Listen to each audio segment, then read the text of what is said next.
Hello everybody, my name is Jason Heires. This is My Essential Albums. This is volume 8. Today I'm going to be talking about the band King Crimson, and the album I'm going to be talking about is their debut album called In the Court of the Crimson King.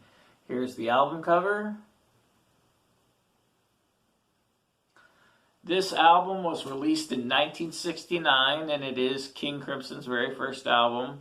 And King Crimson has had a lot of different personnel over the years, and because of that, they've had a lot of different sounds and incarnations. So there isn't necessarily as much consistency between like one King Crimson album and another King Crimson album as there would be for some other bands. That's part of what makes them interesting. But this album, kind of far and away, to me at least, is the best King Crimson album.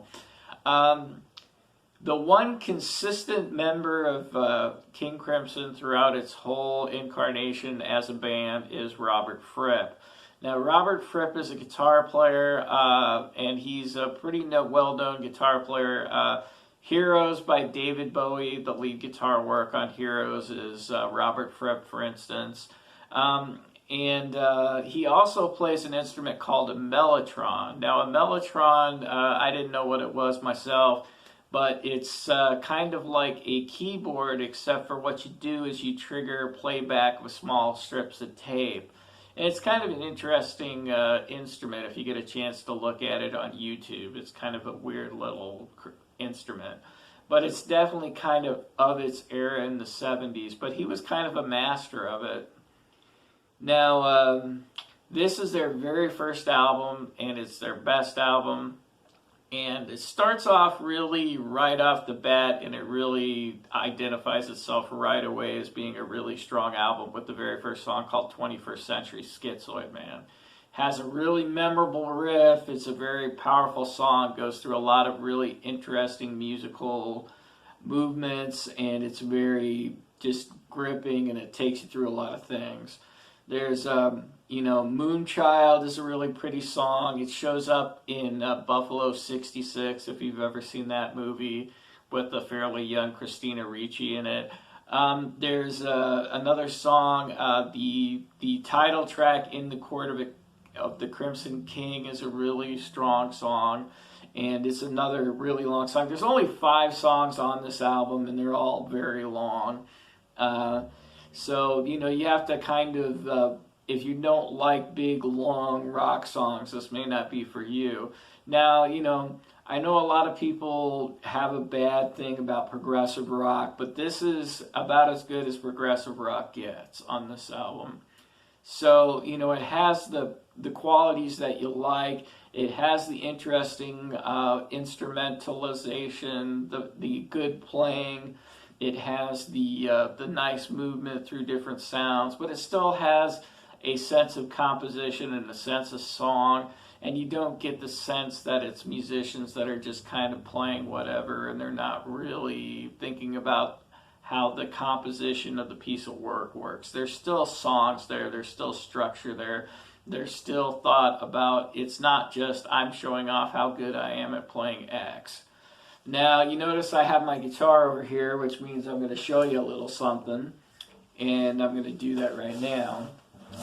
So, I'm going to show you a little bit of 21st Century Schizoid Man, and I just kind of want to demonstrate something real quick that for a lot of you who are music people, you're gonna know exactly what this is, but I'm going to show it to you real quick anyway.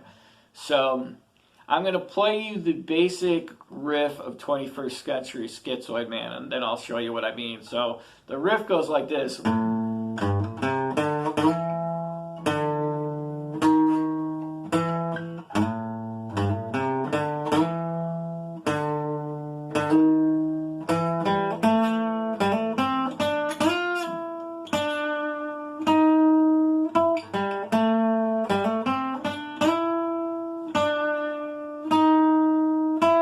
So that's the main riff of 21st Century Schizoid Man. That's the whole song's built around that. That's the main driving force of it.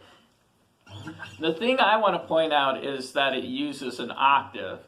And so basically in a guitar, the octave goes from here to here. So it's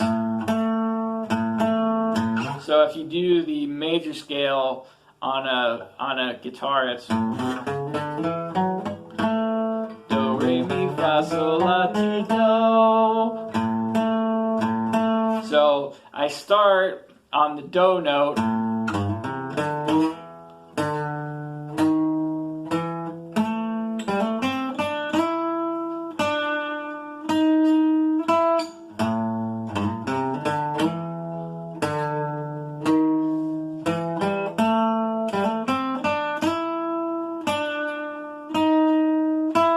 So that's just one of the cool little things about a song like this. They use the octaves, they transpose, they do a lot of really interesting things with the song. Really good musicianship, interesting riffs. It's a really great album. It's definitely worth checking out. Hopefully you enjoyed my small little demonstration, and thanks for watching. Leave comments, and have a great one, guys. Bye.